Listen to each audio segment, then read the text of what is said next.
Look, we are in the very unusual place.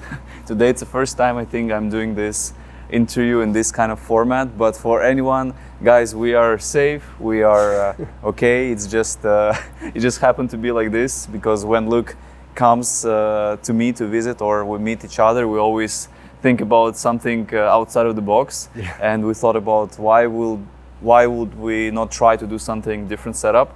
How would you describe where we are? I don't know, maybe you'll find it. Well, I think it's an old train station, right? There's 2 train tracks either side, so Yeah, it's pretty cool. And the office location is right next to us actually, so we decided to do something different. Hopefully no one is gonna kick us out. Hope so, yeah. Look, it's been a while For sure. since we seen each other. Yeah, it's been a year. Good to see you, man. Good to see you. How is everything?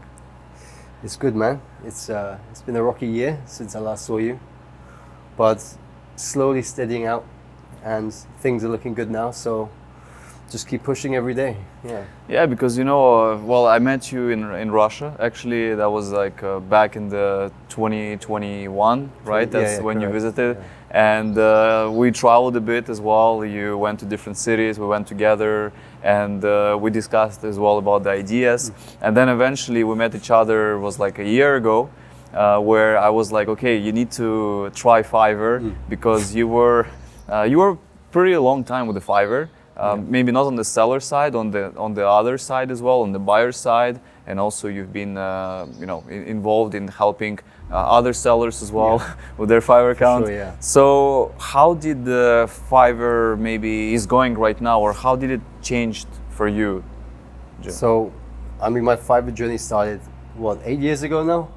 Yeah. I was only helping a friend with the messages, and then that went south quite soon after. So you pushed me into Fiverr. How long ago now? When we were in Russia, right? Yeah. I remember that night in Kanty Manzilski, you were like, you should start, bro. And so I started, and I think the first 3-4 months was pretty good until an order sort of went south. I think it was a 4-star review. And then I just stopped for a while until last year. Came back into Belgrade to meet you, and you pushed me again. And from, I think August was my first order of the brand new start of my Fiverr account.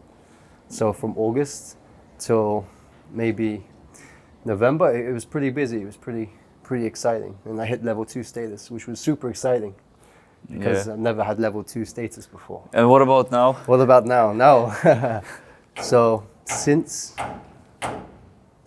my level 2 in October, sorry, a random door opening. So sorry, since level 2 in October, November, unfortunately had a mediocre review, as we all get on Fiverr. So there's nothing to be shameful about or nothing to be too upset about, but they did drop my status to level 1, unfortunately. And then last month it dropped again to level 0. Level 0. So I'm right at the bottom right now. Yeah, but you know, the crazy thing about it is that you're still getting like orders on Fiverr. Yeah. And you're still like, what is your, would you say, an average month right now? So my best month was last month until the drop when I lost my promoted gigs, because promoted gigs really helped accelerate my sales. It brought in so many new clients. And of course, if you keep a client happy, especially new clients, they're going to return. So with that, I think an 89 out of 100 repeat business on my Fiverr, which at the moment is really helping me. So currently on my level 0 with no promoted gigs or customers as much as I used to be, I'm making at least $1,000 on Fiverr. And what was the best month you said last month? So last month, so just before my demotion on May the 8th, they gave me a month to try and get back up, but I couldn't get back up. I'm not sure the and how much you made? So that first week in May was 3.5K. 3.5K just in 1 week? It was just for the 1 week. Yeah, it's and then it's just cut off completely. Yeah, but you know, because when someone goes to your profile, or even right now, they will see that you have, I think, 2 gigs right now at the moment. Yeah, so currently, I saw that the more gigs you have, the more sort of routes you have to bring in more clients, right? Yeah. You open up yourself to a lot more. That's okay. the beauty of filming on these types of places. You have something Yeah. Something random happened. Did we put a camera there? You know, maybe I don't know because we just literally we wanted to set up the camera there. Yeah, thank God we didn't actually. Yeah. And especially across there. Yeah, yeah. But yeah. So yeah, you know, the thing is with Fiverr, like I honestly don't know why this is happening because you're getting good reviews, you're getting good feedback, but it seems to be the system is just is playing really hard with the when you don't have maybe as much volume or if you're not like top rated seller, because I think if you become a top rated seller, maybe something is changing there. Like you will maybe not drop as fast as you are. So this is something that is still, I don't know, unknown territory on the Fiverr. Sure. So, you know, the question, why don't you try and open up a UGC gig? You know, because it's like, it's not just a question maybe I have, but probably other people are watching, they're like curious, why? Because you're native speaker, you're from the UK, you can do really well the UGC stuff and you know how much money is there as well. Like what is currently stopping you from? What's stopping me? Well, as you know, my first ever Fiverr gig was a $500 order, which was a UGC video, which was crazy. The first order being $500, right? But since then, you know, I traveled a lot, as you know. I feel like if I have to do this, I need a base. I need to have my own setup. But of course, I could do it on my phone. I see some other people just do really casual ones from their phone, and people like it because it's natural, right? But I also see UGC as sort of a block for me for any potential future routes or directions I want to go. So I may think in the future of going into politics or something like this, and I don't want it to have any implications of what I did in the past, especially with UGC. Because you see some people, I see people on Fiverr who are also being advertised on my YouTube. A couple people who do spokesperson gigs, and it's usually crypto stuff, or it's men's tablets, those type of things, you know. So I don't want to do any sort of UGC for that. But of course, I can be selective on what I choose. But for sure, there is no harm in trying. That's probably something I should at least get up and give it a go and see if I price myself well. Maybe I can double or triple my Fiverr revenue, and potentially it could grow really big, like quite a lot of the other people who are native English speakers on Fiverr. I think it's a good point because when I see the UGC gigs and I see these people, you know, I do see them on YouTube as well, or maybe they're advertising some other services, and you know, and sometimes these services, like, I feel, I don't want to say they're illegal, but you know, it's kind of like maybe borderline of what your ethics and morals. Exactly, so I guess it's a very big, because you don't want to put your face into something that can really hurt you in the long term. So yeah, I mean, there is a lot of crazy things in that category as well, but I do agree, like, I think you can be selective, right? Like, you can be maybe more specific about the niches that you work with, or you know, the types of projects that you take. It's a fly, I got him as well. It was a mosquito actually. Oh, is it? Oh, not good. So okay, great, but I think, so would you still consider it, right? Like, if you... Yeah, I will consider it. I think it needs to align with my future goals and stuff like this, because I base a lot of my decisions on what I do on the future and the implications it can have, or stuff like this. So at the moment, the gigs are great for me because I'm traveling, I can do it all online. The only thing I need is good internet speed to download, being a video editor. Some places I go to is not great, but I always make it work. I always find a way. So I think potentially doing UGC, I can probably make it work and find a way for sure to get it going. But I've just got to knuckle down and get the gig up and finish my gig video. Yeah, because you know, like, when you have these video editing gigs, you also maybe have to compete with people who can do it obviously cheaper, who can do it like for like 90% cheaper than what you offer. But the UGC is different because, you know, you're competing with different people, and I feel like, you know, it's not even you're competing, but people, when they choose to work with some UGC sellers, you know, maybe they like your style, maybe they like your manners, they like the way you speak, they like the way you look as well, and they feel this can be a good match. So I think it can be interesting because, for example, we know Chris really well, and there's Josh Fox as well. They're both dominating this niche, and they are. I mean, some clients like to work with Chris, some of them with Josh, because they're different personalities. So exactly, it will be nice. Look, I want to also ask you because like I know you for a long time, and like you said, sometimes you do things that are unpredictable, or just I ask Luke like how long he's gonna stay in Serbia. He's like, I don't know, maybe 2 days, maybe 3 days. Now he's like maybe a few more days. So how many countries did you travel to? Because this is of course your passion and your goal, to travel across all the countries. Yeah. So I just left Montenegro to come here, a couple of days ago now? 3-4 days ago. So Yeah. that was my 79th country. So I have a goal to visit every country in the world. It's, I don't know, it's something from a young age. I think I watched, Top Gear?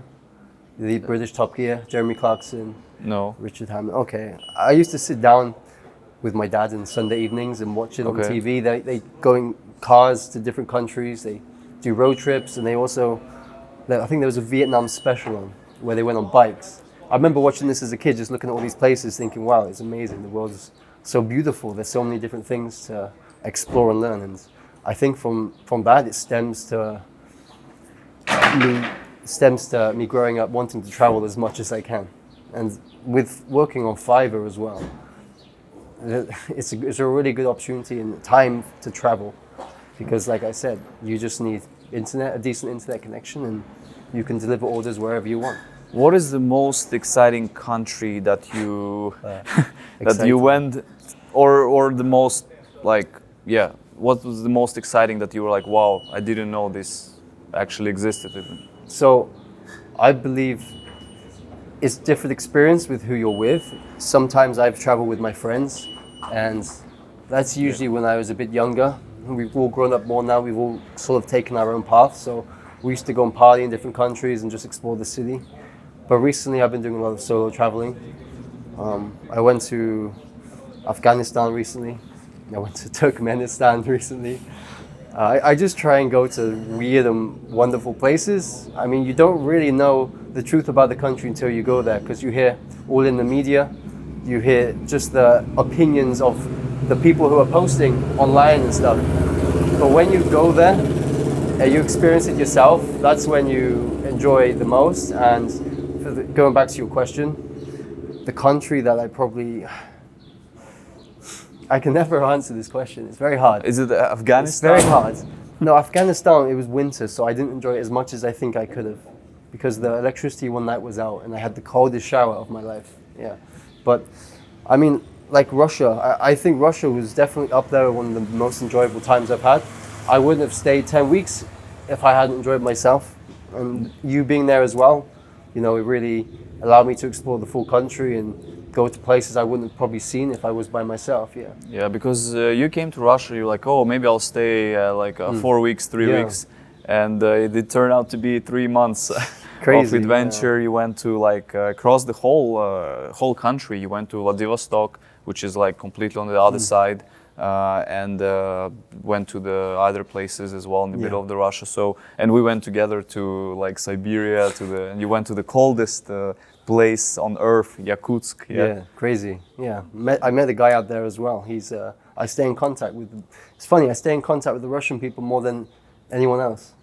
Maybe it's just the Russian culture. They like to keep in contact. But So what is it about these travels? Is it just because you wanna, visit every single country, or is it because you just maybe wanna do meet diverse people from across the world, or you just, what is your mission with visiting all of these places?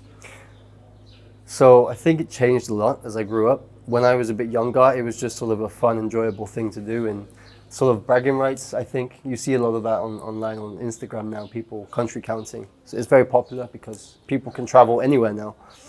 But now I got older, and now I understood, I feel life a bit more. I feel that connecting with people, networking around the world, learning languages, there's just so much you can actually do while you travel. It's not just like a holiday. So that's something I've definitely been thinking about growing up. And like I said, I like to experience living in a hut in Papua New Guinea with someone, But I think it just opens up a lot of new paths when you do travel. Because if you're at home and you're living in the same town for 25, 30 years of your life, there's only a limited amount of like people or connections you can also have there. Whereas if you're traveling around the world and you're every day walking around seeing completely new people, that you're bound to make new connections and you're bound to create potential opportunities, whether that's work or just travel with other people, you know, or even move abroad, because that's what I did 5 years ago, and that's what you're doing now, right? So Yeah, I mean, but you know, it's because you're from the UK, Yeah. right? Originally, which city? I'm from a town called Cheltenham. It's a couple hours west of London, so it's near Oxford, but it's somewhere that no one, well, if they've told anyone I've met abroad where it is, no one's ever heard of it. It's just not really a known town. Yeah. And it's very unusual, in my opinion, because most people, let's say, like, you know, from the US, from the UK, because you're already, like, you're born in the place where most people want to go, right? Set, You know, yeah. you see all these people from different countries going to, like, US, to the UK because they want to get better life, because they want to support their family. You know, that's what we see right now. And you are just completely opposite. You're like, okay, like, I'm from the UK, but I want to visit all these different countries Yeah. and meet people, learn from them. I mean, this is also like fascinating Yeah. to see. So, like I said, I think I grew up past the point where I sort of had a bit of a realization. It was kind of when I went completely broke, flat on my face. I was abroad. I didn't have anywhere to stay. I was kicked out a few times a night, and I had to walk around the city just to pass time so morning would come and I can sit down in a cafe. But when you hit that low in life, you sort of, I think, measure up things much differently. And now I'm happy to go anywhere I want to go. I don't feel like if people judge me, I really couldn't care anymore. I mean, it's kind of it's not nice to say that, because obviously when your family, no, I'm messing up. It's all right. Okay, I'll let him cut here. Cut. No, No, don't do that. keep going. Keep going. So when I have a different outlook on life now, and I think when I go back to the UK and meet my family, I'm not the same person as I was when I left.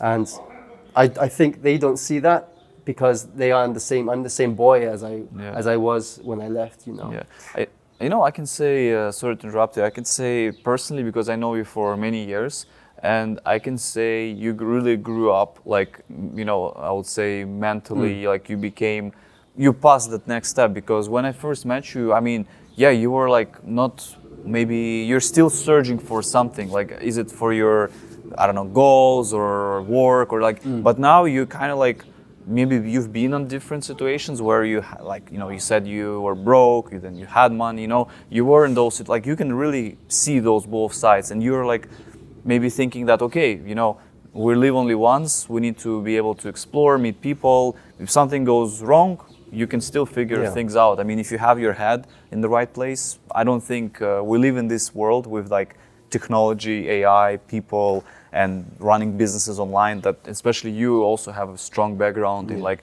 videography, video editing, so you'll never be like just broke. Exactly, yeah. I feel, yeah, so having knowledge or a really high experience of a certain area. So I learned video from the age of 8, and it's just something I enjoyed because of my cousin. He was a couple years older than me, and we always used to go around and film videos, and I watched him edit, and I was super intrigued. So I just took it on myself, and my dad bought me my first, like, it was about $100 camera. It was like one of those flip ones, very small one.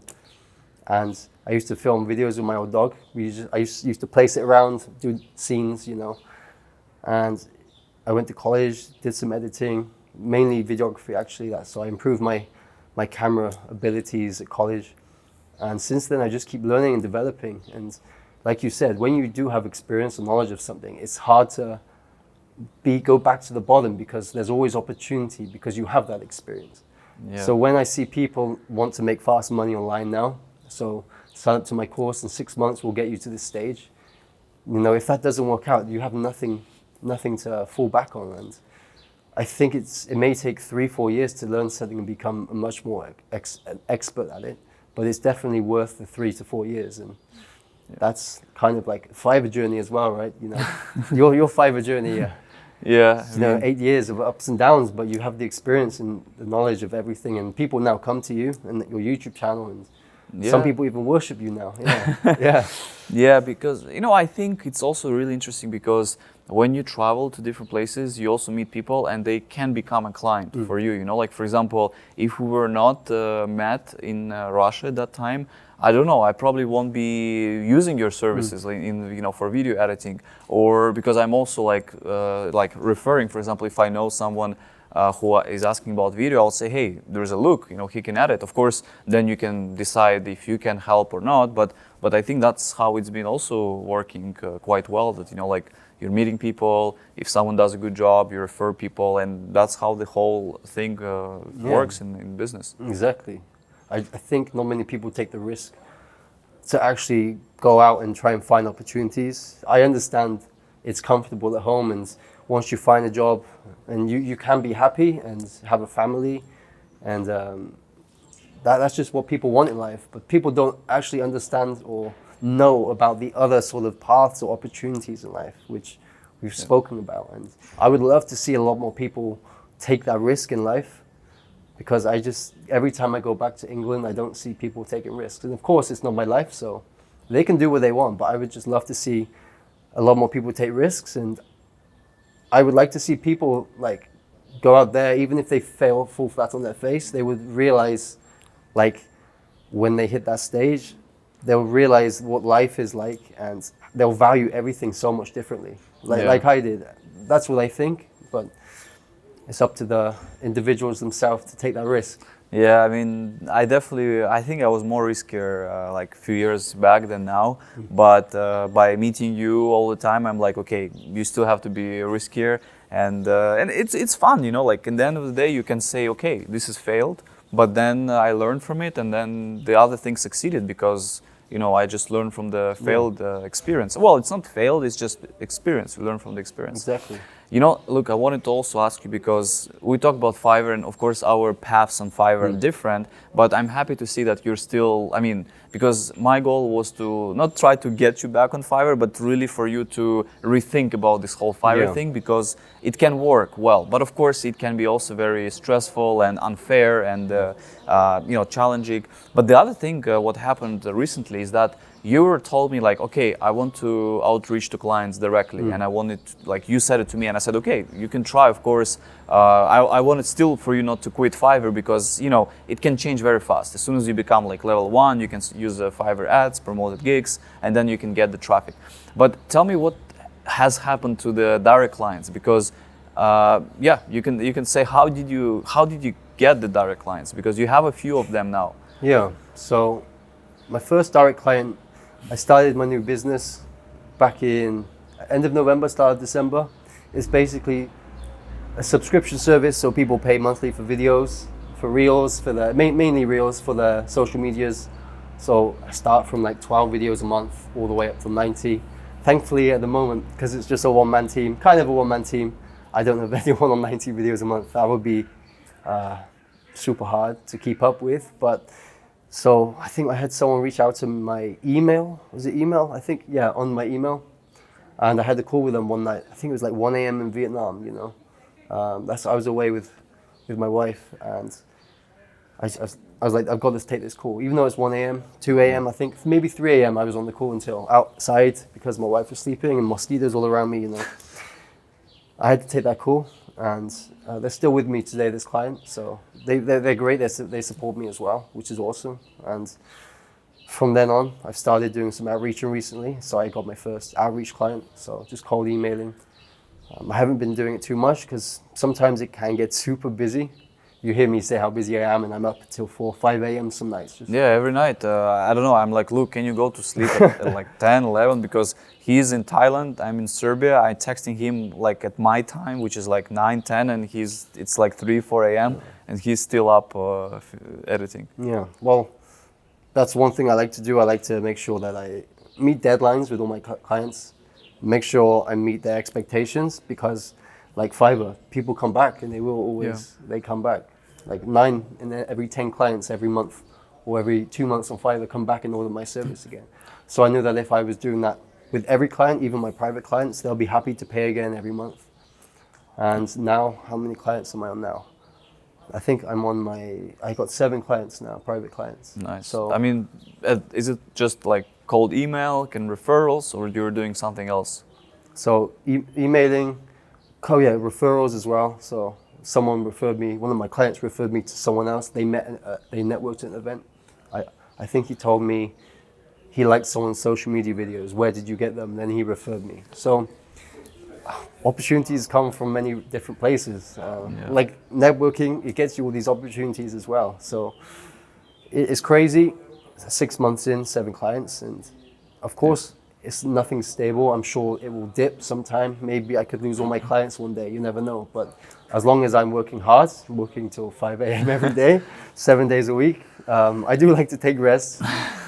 But like now for the interview. Yeah, I understand that hard work at the start, especially at the beginning, if you keep being persistent, consistent, and disciplined with yourself and your time, you will definitely get to where you want to be.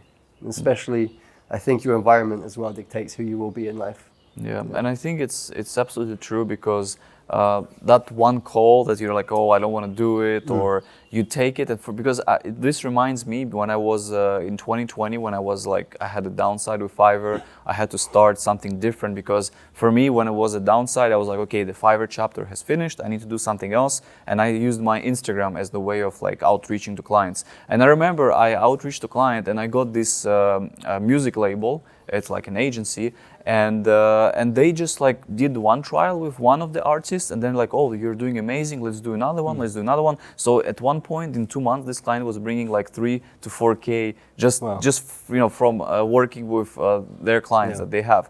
And I'm remembering like just that message really made that difference. And I'm thinking in my head is like, what if I spend even more time and the connections you can make? And then at one point, this agency recommended to another one. So it really became like a powerful, and that's how it works now. You meet someone, then recommends, and then it's really a powerful thing to have. So I think maybe people should not just think about, oh, I need to send 500 emails per day, because if you send that many, you can maybe miss their first name. Sometimes I'm getting emails like, hey, parenthesis name, first name, your website, and that will destroy. Actually, it's better to not do anything than send something like this in parentheses, because it does look that you don't care, and maybe if even that person will consider working with you, he might think that, oh, if you cannot send them a proper email, how would you deliver the work? So exactly, yeah, it is true, yeah. So that's something is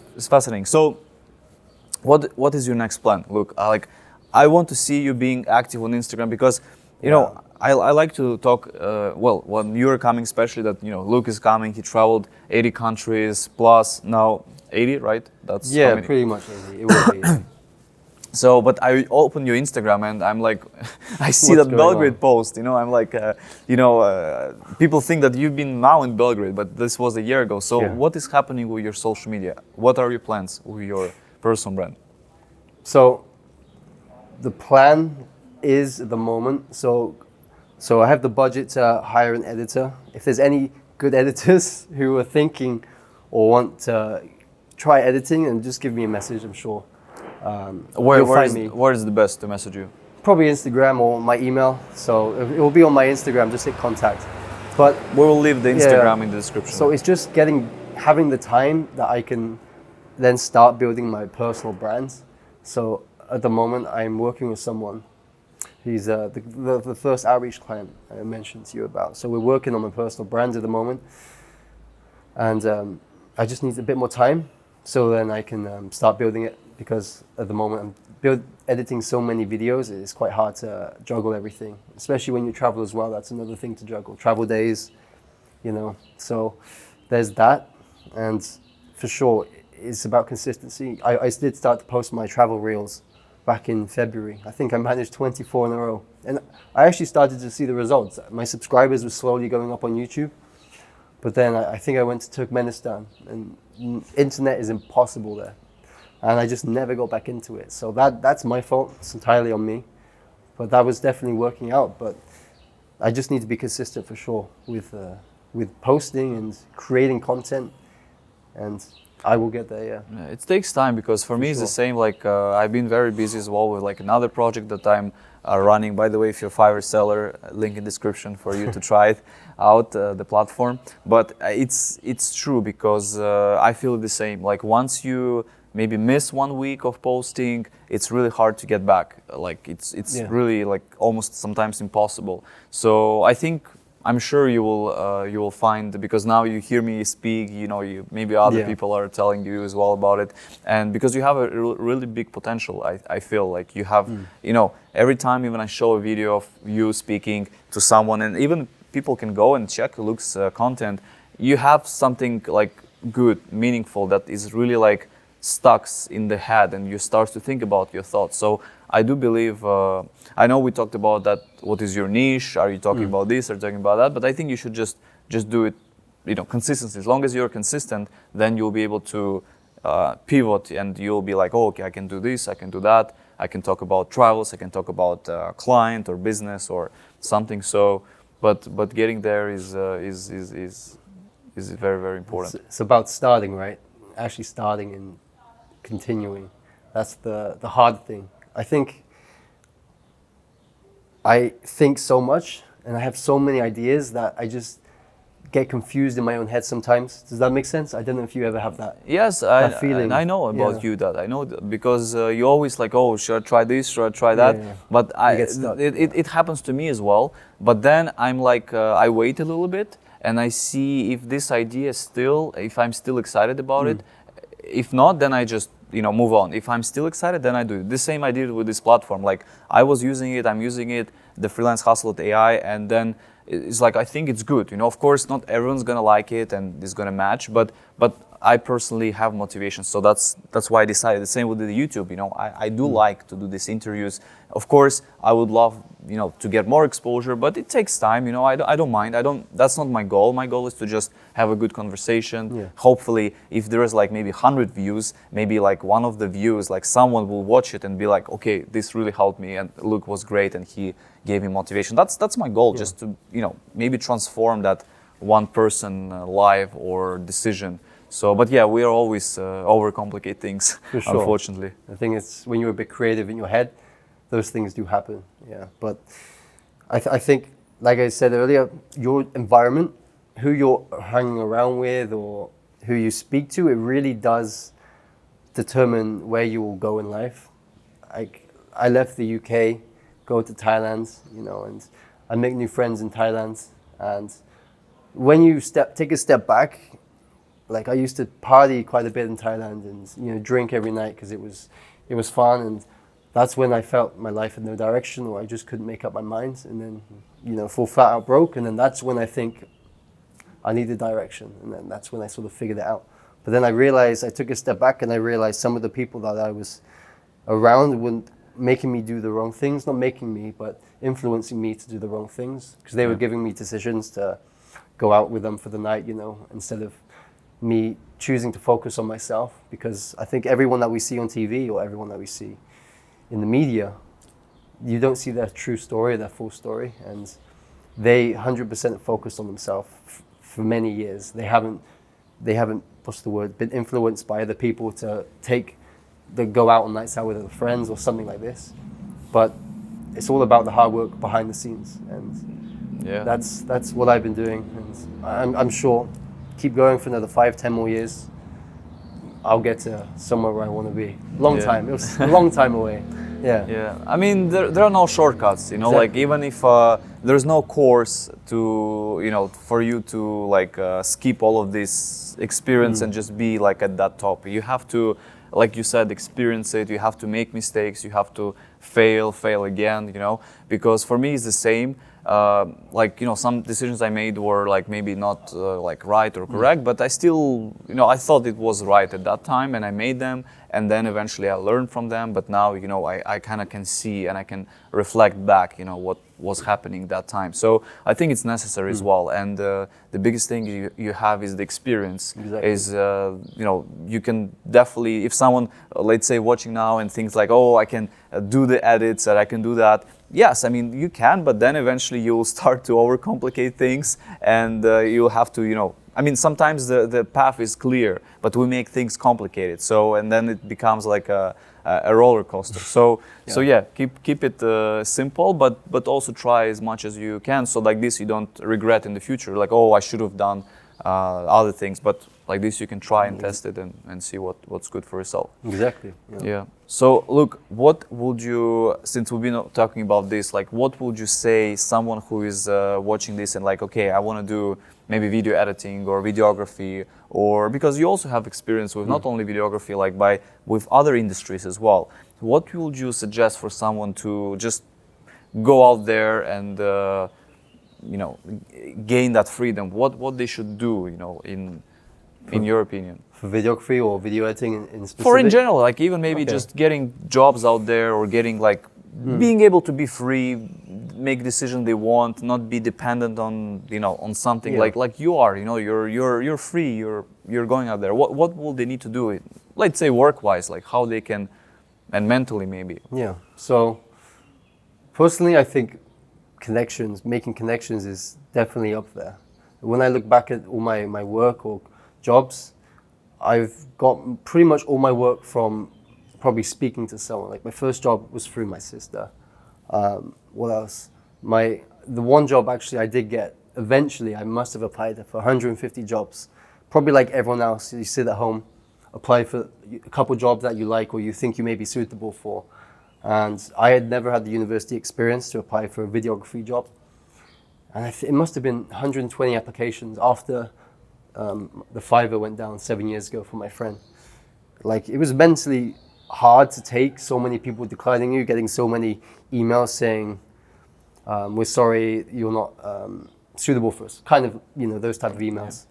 And eventually one company offered me an interview. Actually, no, they sent me a video, a few clips to edit and said, we want to see what you can do.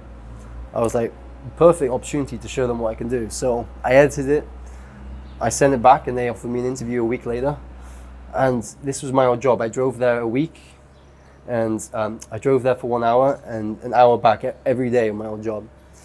And what I thought was a dream job is something that I thought, wow, videography is what I've been wanting to do for 10 years or 7, 8 years, however long it was. It ended up being completely the opposite. Being in that job, I was always sort of told what to do, and I was never able to show them my creativity, if that makes sense, because I'm working for a corporate company, you know, and that's when I decided I'm not enjoying this, you know, I'm gonna just take a stab at it and move abroad, and which I did. And to be honest, that was I look back like a couple of weeks ago and look back at how big of a step that was to take. And I did it with a friend. I think it would have been much harder by myself, but I did it with my friend and we still managed to stay in the country to this day. We both taken completely different paths. So we don't see each other as much anymore, which is unfortunate. It's just how life is, right? But it was a huge step to take. And, you know, just taking all these steps along the way, you learn something from every single step you take. And you don't actually realize it changes you as a person. Like going to all these countries, you know, then I return home, you know. Like I said, my family see me as the same person because they haven't lived what I've lived. And I go back with a completely different mentality because I've seen how people have lived in Papua New Guinea, shall we say, you know, living in a hut, there's no air conditioning, you know, there's gaps in the door so mosquitoes come in at night.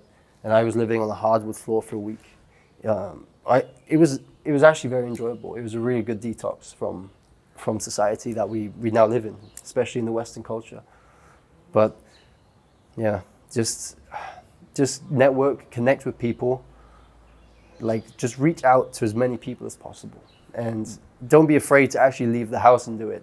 Everyone's doing it online, but go to events, like Vasily's event, coming up 28th of 28th, I'm not sure when June. the video will be out, but okay. Yeah, I mean, actually the Fiverr event will be, I'm planning for it in October, but yeah, I agree, events are a very big part of it. I think you can really meet people, and all it takes is one connection, one moment with someone, and your whole life can change. You can be earning, shall we say, money-wise, you could be earning from 2K, and then you can start business with people, or they help you, you know, and assist you, and you could then be earning 50K a month, you know. Yeah. Or you could be living in London, connect someone, and then you move to, I don't know, Jakarta or Tokyo or Paris, you know.